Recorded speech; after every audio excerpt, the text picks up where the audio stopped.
Дорогі браття і сестри, нині у нас в Ужгороді у кафедральному соборі почти великое славне історичне событие. До нас в гості прийшов особливий наш друг і унікальний з нашої точки зору, як історик, богослов, будущий, навірно, доктор богослов'я, будущий священник Матфей Шахін. Він родом із древнього сирійського рода. В його родстві були священники і єпіскопи, а тому, навірно, генетично він несе в собі задатки бути добрим православним священником. Но для нас важно, що він із древнього сирійського рода, но він родився і воспитався у Соединенных Штатах Америки. І нам головне другое, важное, він родився в середі американських русинов. І там він вперше учив свій голос карпатського язика. Він його полюбив, ізучив. І, будучи там більшою частю між лемками, русинами, то в нього якраз і язик другий після англійського, іменно лемковсько-руський язик. Вітаю вас, дорогий наш брат Матфей Шахін в Ужгороді. Красно вам дякую, батюшка. Нині хотілося б зазвідати вас, дорогий наш брат Матфей. Коли ви в Америці були в окрузі наших русинов, як вам удалося познайомитися із народом цим, з його язиком, його культурою, з його історією, і що вам найбільше запам'ятало, що ви вирішили ото ізучати, і навіть, як видимо по вашим статтям, ви навіть присвятили свої історичні і научні розслідування іменно Русі Карпатській і історії Карпаторуської православної церкви Восточної. Я ся родив в Америці, як ви казали вже, але, як ми знаємо, сирійська православна сім'я, але я вирос, скажімо, подкарпатської традиції там. Там було багато, ми можемо навіть сказати, що карпатські і русини були основателі православ'я в Америці. Більшість із перших православних общин там були русинські, лемківські або щось. Це навіть упоминується в книгах протопресвітера Петра Коханіка «Начало історії американської Руси», що іменно святий Олексій Товт був так називаємо батько американської Русі. Так що наша община, наша руська община вже там русинська. Я не ходив дитинства багато до антиохійському храму, просто тому що близь дома був румунський храм. І у нас, звісно, традиція ходити до помісної церкви, до церкви ближче додому, щоб ми вчаємося в одному православній общині. Так що я вирос посреди карпатської традиції, і це вже стало моє. Я можу тільки упомянути слово святителя Рафаела Бруклінського, який був сирієць, але він жив у Києві і вчився з містом святителем Досифеєм Загребським, хто ми все знаємо. Хто возглавляв нашу Карпаторуську православну церкву Восточну. Святитель Рафаел казав, що я перевожу з англійського, так що, може бути, не точно, але він казав, що я сирієць по крові, грек по образованню, американець по гражданству, но я славянин по душу і русин в серце. І, напевно, це може теж пишеться про мені, тому що навіть з маленького возрасту я завжди вважав себе русинським із цього. В Америці русини стали тим основанням, з котрого виросла і американська православна церква. Там многі народи приходили, но так все стало, що там в Америці русини увидели православних сирійців або других там, і вони создали условия, що всі народи могли в'єдно служити із русинами. Як вам все видно, як удалося русинам, що вони такі були об'єднітельні? Церкву, Руську православну церкву і церкву зарубежну, ведь об'єднив митрополит Лавр, покойний Царство Небесне, святійший нас благодатний чоловік. Як ви думаєте, що таке в русинів є, коли вони не роз'єдняють, а об'єдняють? Може, і в антиохійців така є черта? Якщо ви хочете по-антиохійськи, по-перше, я можу казати, що в нашій сім'ї був церковный дьячел, митрополит Михаил Шахин. Это мой двоюродный брат, то є мой дедушка. Так що он был стрийко митрополита Михаила.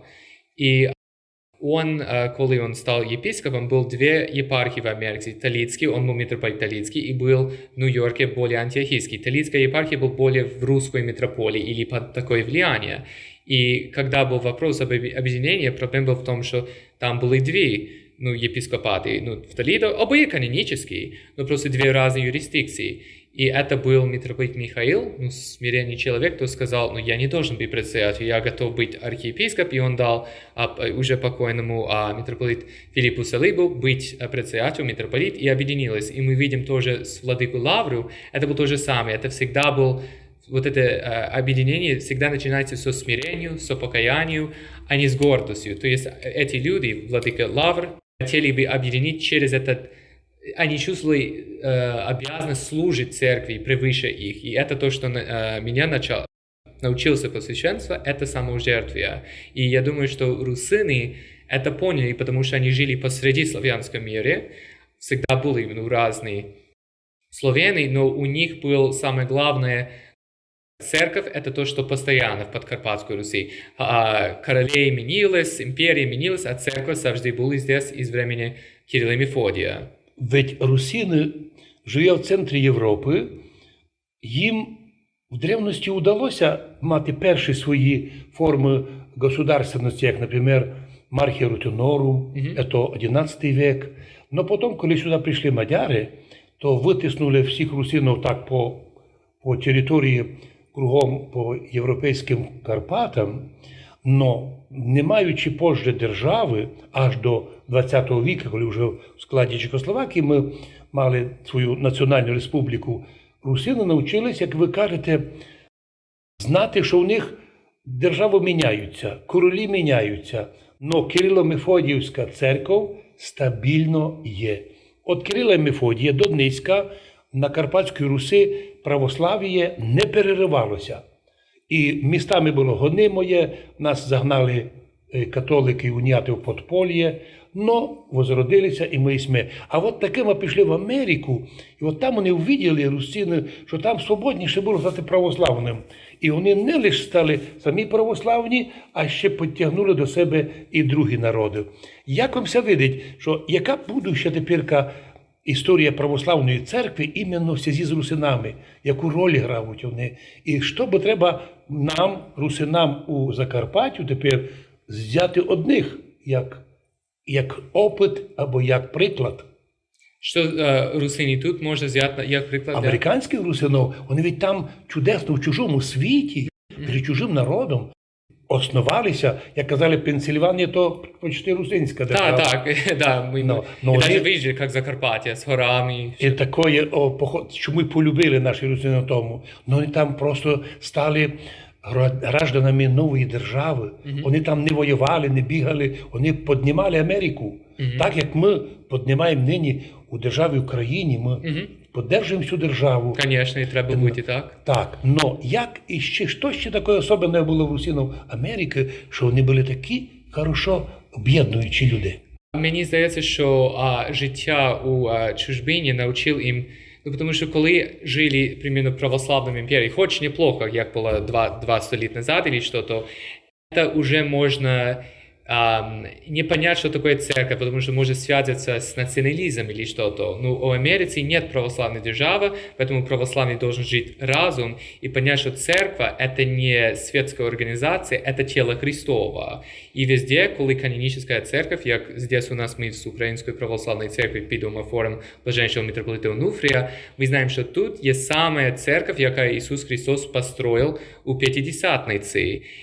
Я думаю, в Америці, тому що коли були різні імперії, візантинські, російські і так далі, я не кажу, що це добре або це плохо, але просто іноді можна імператорське влияние дал политический, значит, целый для церкви. Но у нас в Америке невозможно, потому что государство не религиозное, государство светское. Так что мы знали, что наша Родина — это церковь, а мы живем здесь временно, но наш цель — это Царство Небесное, уранополитизм. Значит, у вас там невозможно, чтобы, например, униаты преследовали православных, или, скажем, раскольники И гордость нападали. тоже невозможно. Не можно сказать, что вот наша великая православная империя, все. Нет, мы скромные, мы под другое. И там есть свои минусы тоже, но я люблю, как это...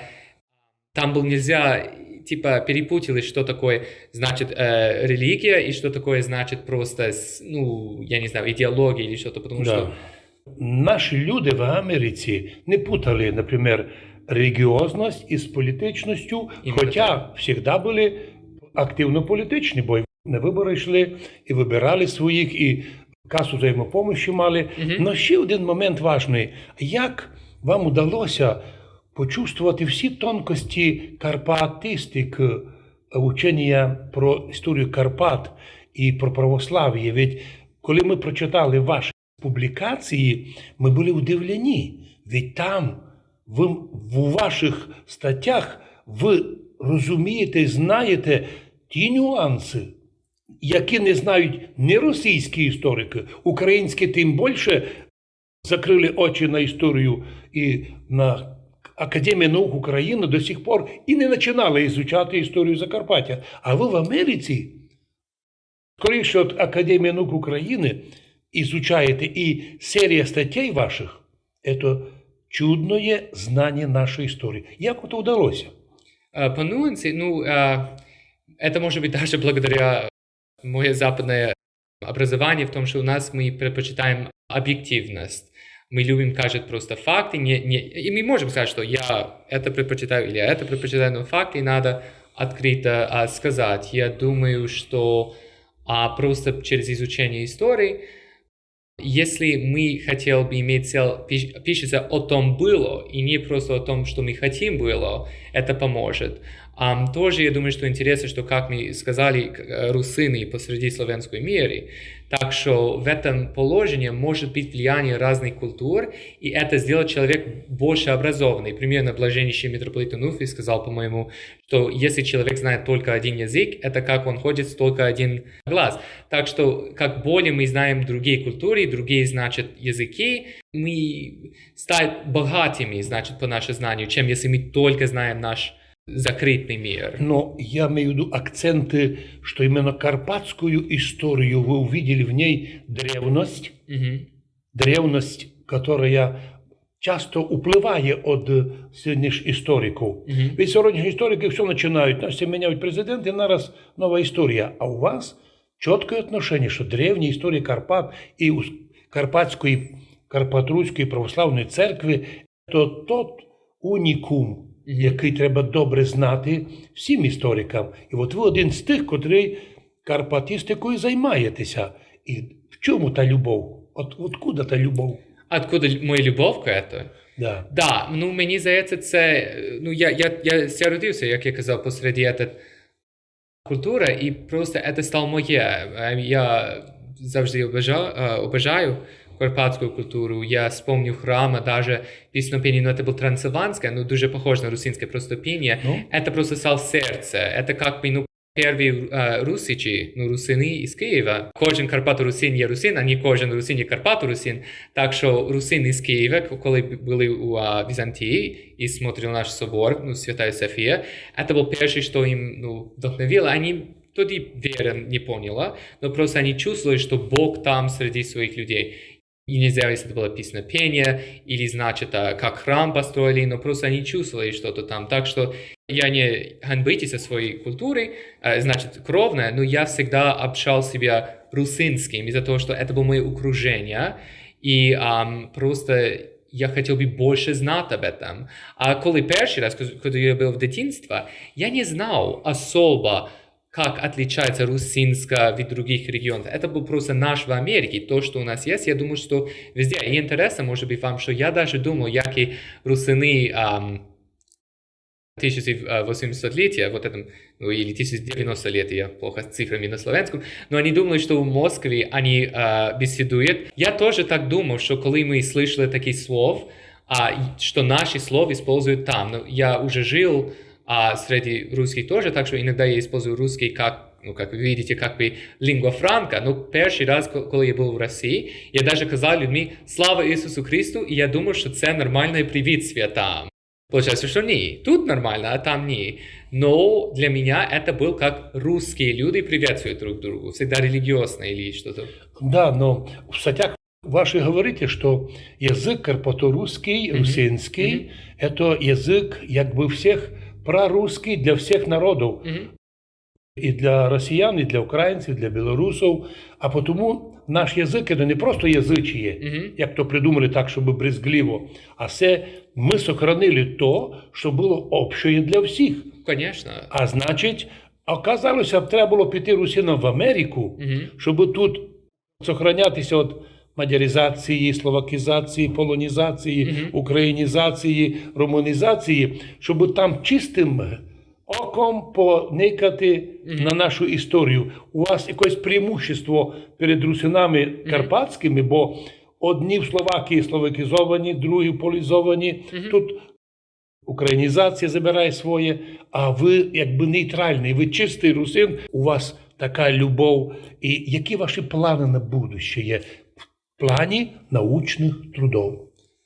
Ну, в плане, но самое главное, я хочу служить церкви, так что, если Бог даст, я хочу закончить свое духовное образование, принять священный сан и служить матушке церкви.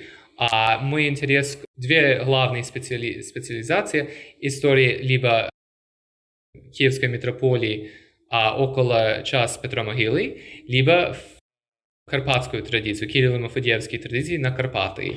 Но это можно объединить. Конечно, потому что Петро Могилы через Карпаты, через Сучава, від Закарпаття до Києва став. Да, і Молдовлахію зачали і молдавани, і русины. Италия упоминается как Влахия, потому что они знали Румынии, во-первых, они знают, что это вот латинский материнский язык у румынцев и у итальянцев, из латына, так что они думают, что итальянцы на самом деле влахи, так что у нас вот это там связь через Румынию у меня тоже был, потому что я се родил или вырос, скажем, у румынском общине, так что я тоже, как Петро Могилы, через румынские традиции переехал на Карпатскую, на Киевскую и так далее. У нас є Інститут історії і філології. Готові ли ви бути научним сотрудником нашого інституту? Если во благо церкви и наша культура, конечно. І ще маленький вопрос. Так? Поскольку ви хочете заженити, це осознаєте ви, що якщо у вас буде матушка русинка, то ви будете гарантовано 100% русин. Як Бог дасть.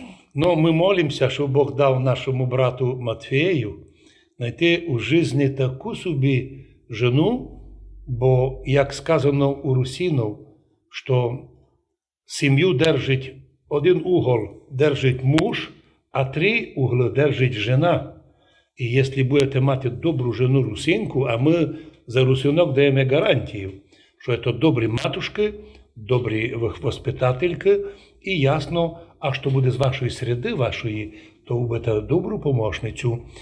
І що бiste могли повісти нашим людям Карпаторусинам, котрі сохранилися від асиміляції мадярської, словацької, польської, і тепер ми всі русини любимо Україну, владіємо українським язиком, но ми, будучи гражданами України, но стаємося по національності русинами. Що б ви могли людям нашим сказати, що значить сохранити свою національність?